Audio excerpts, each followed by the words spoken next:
Ken Verderami, and welcome to another edition of the Ultimate Steel Shooter, where we talk about all things and only things Steel Challenge. Alright guys, welcome back to the channel, and before we get into today's topic, I have a couple of announcements to make. One of them's fairly monumental, so I'll say that one for the second one, but the first one is my last video, or maybe the one before that. Somebody had commented and asked about, they noticed over in the corner there, the holders that I use for my banners, and they asked what those were and where'd you get them and that kind of thing. And so those holders, and I'll show you a close-up video or a still here over the second so you can see what I'm talking about. Those holders, I actually used to sell them a couple of maybe 2 years ago or so. But quite frankly, they never really sold that well, and so to make room for other products, once we started adding USPSA and Glock Shooting Sports Federation banners, I decided to remove them, since at the time I didn't have unlimited products that I could run on my e-commerce site. Anyway, those holders they're actually hand sewn, so they were one-of-a-kind handmade for me. They're a pretty stiff cloth material. They actually, that one's blue. That was a demo I made. The ones I was selling are made in black. But here's the thing: if you're actually interested in one of these, each one holds 4 banners, so you need 2 of them if you have a complete 8-stage banner set. They used to sell for $19.95 a piece on when I was selling them. So what I'm going to do is, since I have a few of them left, only got a couple of them. If you want them, you can send me an email at steelshootbanners@outlook.com, and I think I've got 3 sets of them left, so 6 of them total, but 3 sets if you have the 8-stage banner. The first couple people who send me an email saying you want them, I'll give you a different PayPal link. You can send me the $31 for the 2 of them, and I'll ship them out to you. So anyway, if a couple of you are interested in that, kind of a neat way to hang them up. And they got little grommets on the side, and you just put them a nail or something or a screw on the wall and hang them up. And this way you got the banners right there all the time, easy way to store them. Anyway, that's that. Okay, so here's the big announcement. I've been thinking about this for a while, and some of you know the last 4 days I've been staggering out here, and we were shooting together Saturday through Tuesday, talking about a lot of different things. And one of them is YouTube channels and podcasts and all that kind of stuff. And I asked him what he thought about podcasts versus the YouTube channel, and he was adamant that he thought for this kind of content that podcasts were absolutely the way to go. People just like listening to podcasts. They're much easier, right? You're driving, you can listen to them. You don't have to call up YouTube and do the video thing and all that kind of thing. And so I was thinking about that as well. You know, when I first switched over January 1st, I was thinking about maybe the video format might be more conducive. And then of course there was the monetization aspect, but that's really kind of far-fetched. I mean, you need 1,000 subscribers plus 4,000 hours of viewing time before you can even begin. And then once you do that, of course, they're monitoring your content. And if they don't like what you're putting out, you get demonetized pretty quick. So bottom line, long story short, I'm going to do, I think, what Ben recommended. And I'm going to go back to a podcast only type of format. I'm not exactly sure when. It's going to take me a little while to get my old podcast account set up again so that I can start doing them, but probably within a week to 2 weeks at most, I'll be back to doing weekly podcasts like I was for a couple of years before January 1st of this year. And every Monday, 7:30, we'll drop a podcast just like always. So probably one more video after this, and then we'll go back to podcast only. I'll put it out on my Facebook page, and I'll remind everybody again the next video that it's coming, which will be the last video. I'll probably put a post out on the Rimfire Race Guns Facebook group. I know a lot of rimfire shooters check that out, and that. All right. So anyway, we're going to go back to podcast. I seemed to get a lot more people listening when I was doing a podcast format than when I'm doing this YouTube channel. All right. So enough about that. So next stage we're going to talk about here in the continuing discussion of all 8 stages on strategy and techniques for training better is pendulum. So pendulum is one of those stages that most new shooters, and even those that have been shooting a while but don't necessarily train really hard, they consider that a difficult stage, right? The stage is 18 yards long, there's 10-inch plates, and so you combine those 2 factors and people get this idea that it's a difficult stage to shoot. Well, I'm going to tell you, it's actually one of the easier stages to shoot, and the reason for that is there's really no strategy to shooting the stage. It's very, very simplistic, right? It's all 5 targets are in a straight line at 18 yards, right? So there's 2 12-inch plates, 2 10-inch plates, and the stop plate, all in a row, nice and simple. And so the first thing is shooting order. Okay?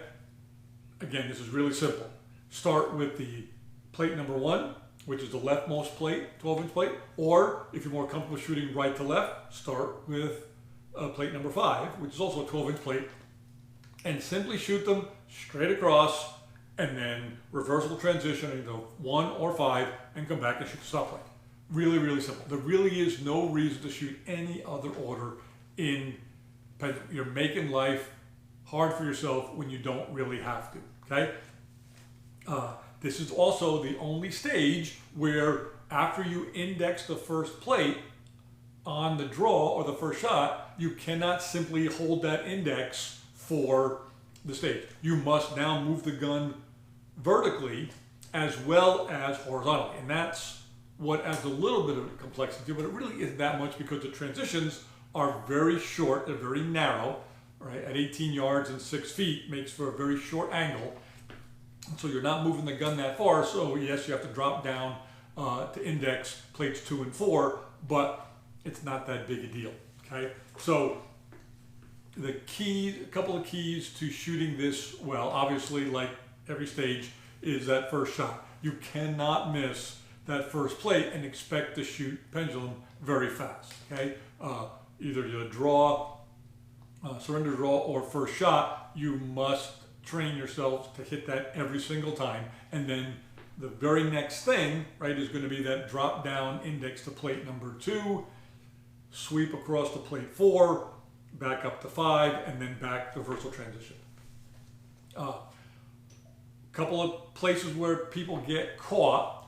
Number 1 is a transition from 2 to 4, going from the 10-inch plate to the 10-inch plate is where people seem to have a lot of difficulty, right? It is the longest transition of the stage. It's 12 feet, and it's also between the 2 most difficult targets on a relative basis. So that is where you want to make sure when you come down and you index plate 2, right, you've now got the proper index for 4. You don't have to do anything except pick up plate 4 and then shoot straight across. So make sure that you've got a good index there, and then just simply move straight across, and then going from 4 to 5, you're going to reverse that index. Now, here's where the second place that people get in trouble is off the transition from 5 or the transition from 1 over to the stop plate, right? That's the reversal transition. People have a tendency, because the stage is a little more difficult, they have this perception that they're going slow and they need to speed up, and so they naturally speed up on the last target before going to the stop plate. Well, excuse me, the problem with that is that's the reversal transition plate. That's where you've got to spend the most time making sure that you get your sight and index on that plate. Don't move the gun until you've confirmed a hit, and then an aggressive move to the stop plate, which is obviously at a much shorter distance, right? So where I see people make the most mistakes and where they get the most penalties is on that transition coming off 5 or coming off 1, where they have uncalled misses because they're not calling their shots, and they shoot that, and before they realize that they've actually missed the target, they fired a shot at the stop plate, and if they hit it, stage is over, and they eat a 3-second penalty, right? And of course, even if they realize it and take a shot at the stop plate and miss it, get lucky and miss the stop plate, they can go back, still waste a lot of time, or simply just, right, shooting plate 5, starting transition, starting the reversal transition, realizing you've missed it, having to stop, reverse directions again, go back, pick up the plate, hit it, and then reverse again, right? 3 transitions there, back, forth, back, and it just eats seconds, and that's how you really, right? That's how you really blow up and get big times on Pendulum. So that transition from 4 to 5 or from 2 to 1 is critical. Back in the old days, that would be known as the trap plate coming off on that reversal transition there. So make sure that you give that target everything that's required to make sure that you call a good shot there before you start the reversal transition. And then of course, because the stop plate is much closer, you can be fairly aggressive coming off the reversal transition, going to the stop plate, and it's a 12-inch plate, okay? So again, the stage is not complicated as far as strategy, shoot straight across, but the 2 things you really need to pay attention to is coming down that first transition to pick up the 2 10-inch plates, and then on the reversal transition, making sure that you don't push off on the transition before you confirm that you hit the shot.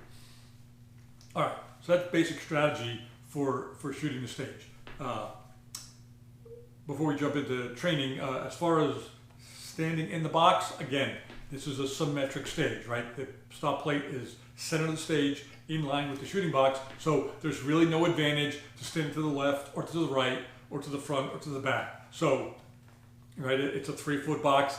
If, you know, that couple of feet makes you feel better about it, you know, stand right up to the front of the box. I just normally stand right in the middle of the box and don't really worry about it. But by all means, you can stand right to the front edge of it. But just stand in the center, line up your hips, pointing straight at the stop plate, which means that for you centerfire shooters, right, you're going to turn your upper body towards plate 1 or towards plate 5 with your feet and your lower body positioned straight, and then you're just going to move your upper body and through the stage, okay?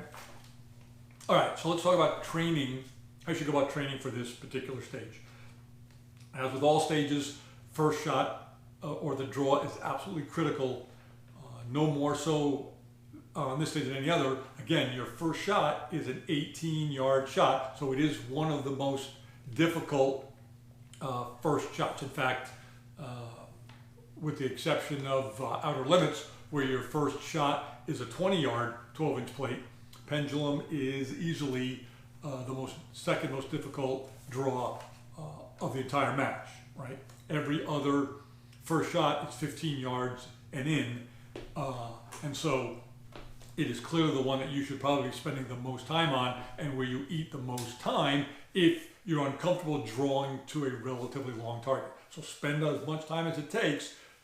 You should still, even at 18 yards and 12 inches, a 12-inch plate, if you're a rimfire shooter, particularly if you're a long gun, if you're a rifle rimfire, you should still be shooting well under 1 second for that first shot. There's no reason you can't be in the 0.8, 0.7 seconds first shot for Pendulum with a rimfire rifle, particularly if you're shooting an optic. And then same thing for pistol.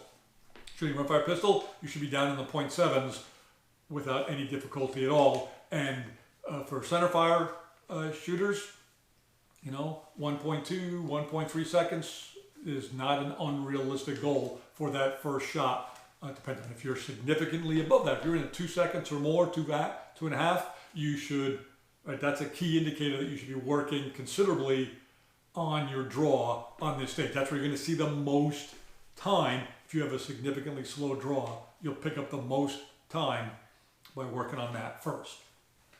Okay, after that, I would work on 2 different micro transitions The first one is, actually I take it back, there's 3 micro transitions. The first one is 1 to 2 or 5 to 4. That first one, since it's, again, it's the only stage where you have to move your index vertically coming off the first shot. So you want to get comfortable with that. So I would practice that micro transition. The other micro transition I would practice is going from 2 to 4 or from 4 to 2. Transitioning between the 2 small 10-inch blades as well. And then the last micro transition I would do is on the trap plate going to the stop plate. So 4-5 stop or 2-1 stop as a micro transition. Okay? All 3 of those transitions are where shooters lose most of their time on this stage. That plus having a poor draw or a poor first shot because it's a relatively long shot eat a lot of time on this stage. So I would spend my time working those 2 aspects of the stage, and that's where you're going to see your time start to drop a lot. Okay, if you watch good shooters shoot this stage, right? It's a fast draw to the first stage. They shoot straight across with no issue at all. Make that transition to the stoplight, and they're done. It's really, really that simple. There's no back and forth movement. There's one transition, and it's really, really easy. Okay, so do not let this stage intimidate you. It's not complicated by any stretch of the imagination, right? If you're a newer shooter, I'll give you that the 18-yard targets are a little more challenging, particularly on a relative basis compared to the other stages you're going to shoot, like smoke and hoe and roundabout and even showdown, things like that. So yes, it is a little more difficult for target areas than the others, which just means you got to spend a little more time working on long distance shooting and getting comfortable with shooting fast at long distances. Remember, the sport is accuracy at speed, not accurate, not speed, right?